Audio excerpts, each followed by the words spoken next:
Hey guys, welcome back to the channel. In today's video, we're comparing Docusaurus versus MkDocs to figure out which documentation tool is better for your projects. So let's get started. First up, we have Docusaurus, developed by Facebook. It's an open source static site generator built on React, designed for software documentation.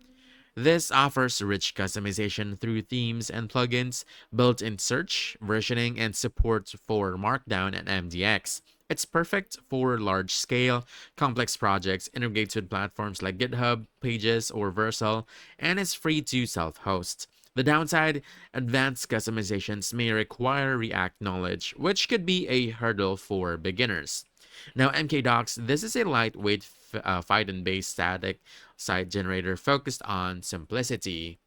It uses Markdown for content, has visually appealing themes like Material for MkDocs, and is SEO friendly. It's ideal for smaller projects or anyone wanting quick setup and easy maintenance. However, it lacks built-in multi-user editing and advanced search features without adding plugins.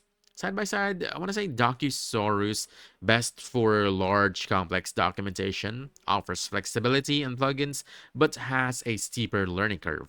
MkDocs, best for simple lightweight projects, easy to set up, free and self-hosted, but less feature-rich.